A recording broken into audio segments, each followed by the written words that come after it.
Hi friends! Today we're going to learn how to put our instrument together and how to take it apart safely. Assembly and disassembly are very simple with flute, but there are some key components that you should be aware of. So first things first, I recommend that you always put your instrument together when it's on something firm that is not going to fall. I don't like to see students put their instruments together on their laps because gravity is not always our friend and sometimes things fall. So if you put it on a table next to you or on the floor, it's much safer because it's less likely to fall. So mine's on a table next to me and that works great. What I want you to do is, some of you may have a case like mine where it has like a strap and it has zippers and stuff on it. If you don't have this, that's okay. Yours probably just has a handle. I'm gonna leave mine just as is in case there are people like this, but you may have something that looks a little bit different and that's okay. Usually there's some kind of logo, mine says Yamaha right here on one side. That is how you identify the top of the instrument in most cases. So I'm gonna make sure that my instrument is facing up when I do this, just to make sure that it is safe. So I'm going to unzip my case to start with. And inside my case, I always make sure that I have some really important things. I always carry a piece of cheesecloth, and we'll talk a little bit later about this. This cheesecloth is used to help clean the inside of the instrument. And then sometimes I'll carry another soft cloth for either polishing or, again, cleaning the inside of the instrument. These materials we'll talk a little bit later when we're talking about the maintenance of your instrument. And then you'll also need to have a cleaning rod with you. These can be plastic, metal, wood, lots of different materials, but this is a very important piece of material to have. So we'll talk about that later, but it's just something that you should have in your case. So I'm gonna open my case. Again, you should have some sort of identifier on the outside of the hard case that shows you where the top of the case is. I don't have anything on the top, but if you look at the side, again, it says Yamaha right here, and it just wouldn't make sense for it to be upside down. So I am looking at my case in a way that it is facing up, which will protect the instrument. Unlatch the case, and you have three different parts. I'm going to pick up my case so you can see them. And I want to show you some things that you're allowed to do and some things that you're not allowed to do. So up and down the instrument, there's a bunch of long rods, and there's a lot of keys and little springs and stuff. You want to avoid touching those and squeezing in any way that you can, because those can actually cause a lot of dangerous repairs that gets really expensive, and we don't want to damage our instruments. So in order to avoid that, we want to grab in places, pick up your instrument in places that don't have those keys. Up here you'll see that. The head joint's usually pretty safe, but your foot joint down here. There's places that are a little safer, and you want to avoid squeezing any of those rods that go up and down the length of the instrument. So I always start with the body of the instrument, and it doesn't really matter if you choose to put together the foot joint or the head joint first. I think it's a personal preference thing, so long as you're being careful with the instrument. So I'm going to carefully pick up my body of the instrument.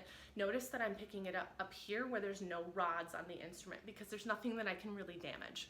I'm going to pick that part up, and then you'll notice that there's a little bit different colored metal here, and this gets smaller. This is called a tenon.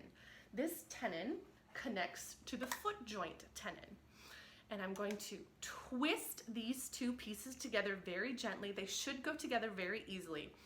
And then you'll notice that the bottom hole right here lines up with this rod. That's very important. It makes it much more comfortable to play. Some students like to try to do this and line up the key with that one. That is not correct. You should be lining up the rod on the foot joint with that hole. Now you'll notice mine has some openings on the holes. It's because mine's a professional flute. More advanced flutes tend to be open-holed. If you have a beginning student model, yours probably doesn't have that, and they're just covered, and there's no problem with that. So again, I'm gonna hold at the top of the body now when I go to assemble the instrument, and I'm going to take my head joint out, and I'm going to gently, again, twist the two pieces together. Always a twisting motion.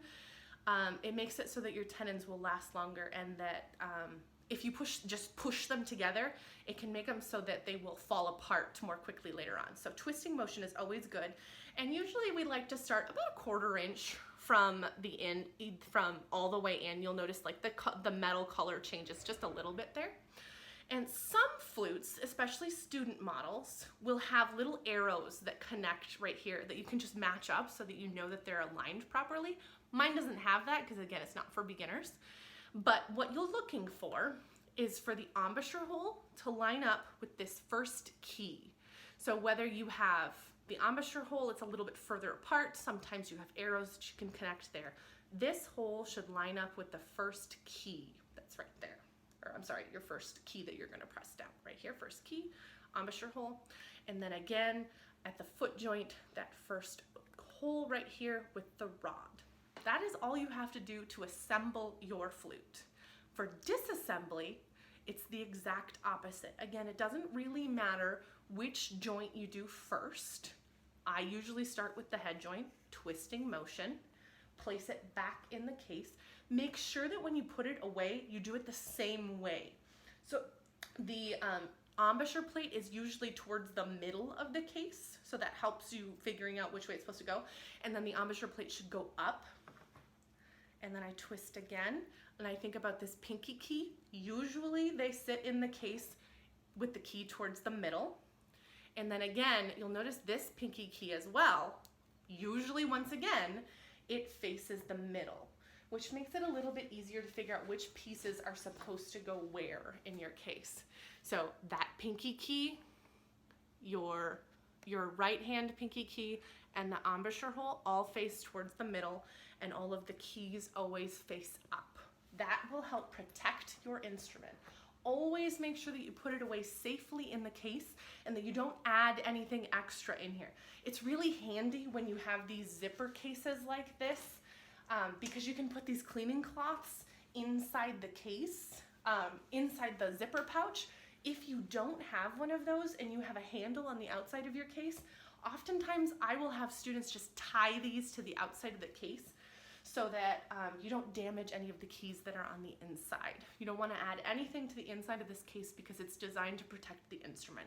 The second you start putting extra stuff on the inside, you're potentially denting, damaging, loosening screws and getting things out of adjustment, and that's just going to prevent you from being successful on your instrument. Later we will talk about how to maintain and clean your instrument, but those are the basics for assembly and disassembly for a flute.